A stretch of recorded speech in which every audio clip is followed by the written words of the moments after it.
Hello বন্ধুরা, তোমরা কেমন আছো? আশা করি সবাই ভালো আছো। আমিও দয়ালের কৃপায় ভালো আছি, আমার পরিবারের সবাইকে নিয়ে।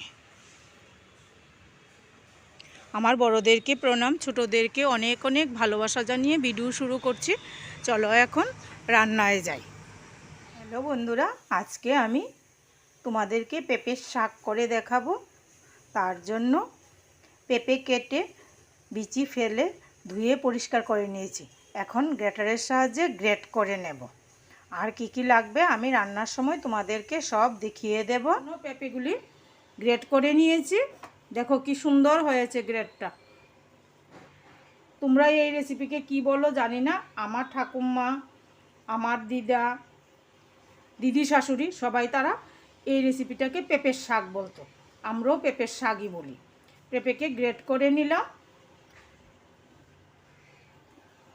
সঙ্গে মটর ডাল বেটে নিয়েছি, কালো জিরা, হলুদ, লবণ দিয়ে রেখেছি, মেখে বড়া ভাজবো। সঙ্গে আলু ডুমো ডুমো করে কেটে নিয়েছি, আলুও ভেজে নেব। আর কিছু মশলা নিয়েছি, আদা, হলুদ, লবণ, জিরে, ধনিয়া। প্রথমে আমি ডালের বড়াগুলি ভেজে নেব।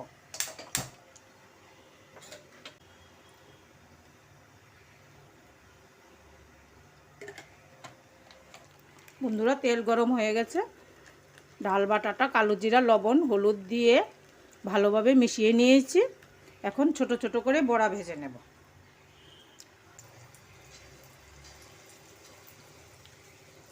বড়াগুলি ছোট ছোট করলে সবজিটা দেখতে ভালো লাগে।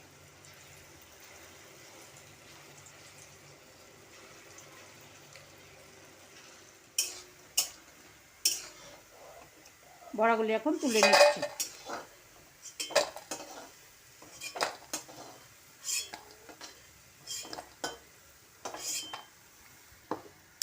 এই তেলের মধ্যেই আমি আলু ভেজে নেব।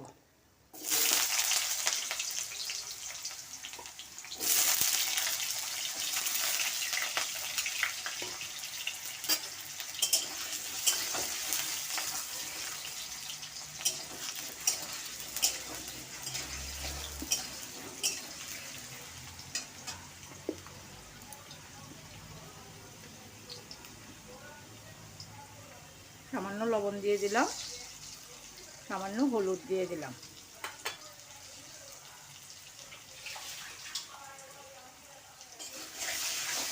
বন্ধুরা, আলু ভাজা হতে হতে তোমাদের সঙ্গে কিছু কথা বলি। তোমরা তো সবাই জানো মিতু বোনের হাজব্যান্ড না ফেরার দেশে চলে গেছে। দাদাভাই যে এখান থেকে আর ফিরে আসবে না সেই দেশে চলে গেছে। শুনে সত্যিই খুব খারাপ লেগেছে। মিতু বোন আপ্রাণ চেষ্টা করেছে দাদাভাইকে ধরে রাখার জন্য, কিন্তু ধরে রাখতে পারেনি। সত্যি খুব খারাপ লেগেছে। মিতু বোনের পরিস্থিতি তো আমরা সবাই জানি। মুক্ত হস্তে সবাই যে যতটুকু পারো দান করো। দান করে যত না বলা যায় ততই মঙ্গল নিজের জন্য। দান করলেই যে বলতে হবে এমন কোনো কথা নেই, কিন্তু দান করে যদি আমরা না বলি তাহলেই আমাদের মঙ্গল, আমাদের জন্য ভালো।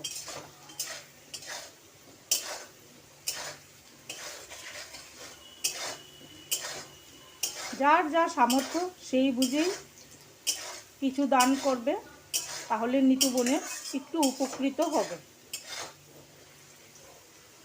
আলু ভাজা হয়ে গেছে, আলু ভাজাগুলি তুলে নিচ্ছি।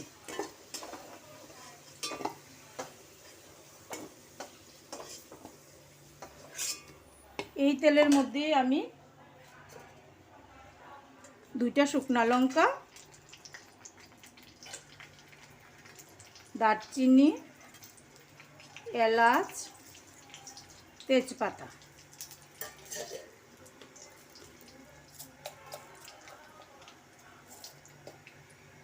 আর জিরে এখন ফোড়নটা ভালোভাবে ভেজে নেব। পুরো পুরনটা ভাজা হয়ে গেছে। আমি মশলাটার মধ্যে জল দিয়ে নিয়েছি। এখন মশলাটা দিয়ে দেব। মশলাটার সঙ্গে আলু ভাজাগুলি দিয়ে দিলাম। কিছু মটর নিয়েছি, 3 রকমের মটর দিয়েছি, কাবলি মটর, ঘুগনি মটর আর ছোলা দিয়ে দেব। এখন পেঁপেগুলি দিয়ে দেব।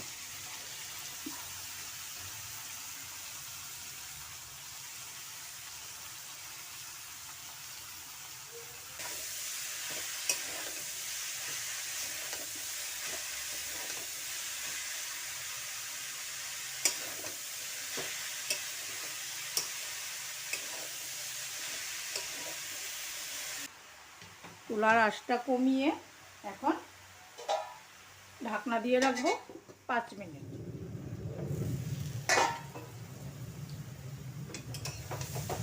বন্ধুরা একটু নাড়াচাড়া করে দিচ্ছি।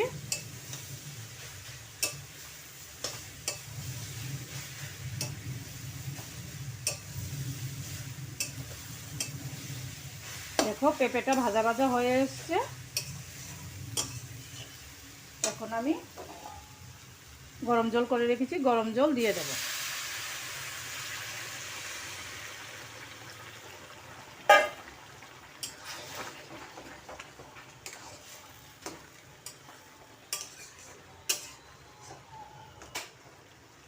ঢাকনা দিয়ে রেখে দেব 5 মিনিট, যাতে ভালোভাবে সিদ্ধ হয়ে যায়। লবণটা একটু কম লাগছে, লবণটা দিয়ে দিলাম। বন্ধুরা গরম মশলা, ঘি, কাঁচা লঙ্কা, ডালের বড়া সব কিছু দিয়ে দিয়েছি।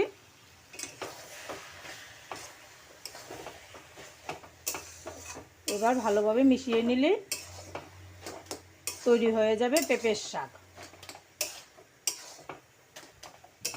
দেখো আমার পেঁপের শাক তৈরি হয়ে গেছে। তোমরাও বাড়িতে এইভাবে বানাবে, খাবে, আমাকে কমেন্ট করে জানাবে আমার রেসিপি তোমাদের পছন্দ হয়েছে কিনা। সবাইকে জানাই জয় গুরু।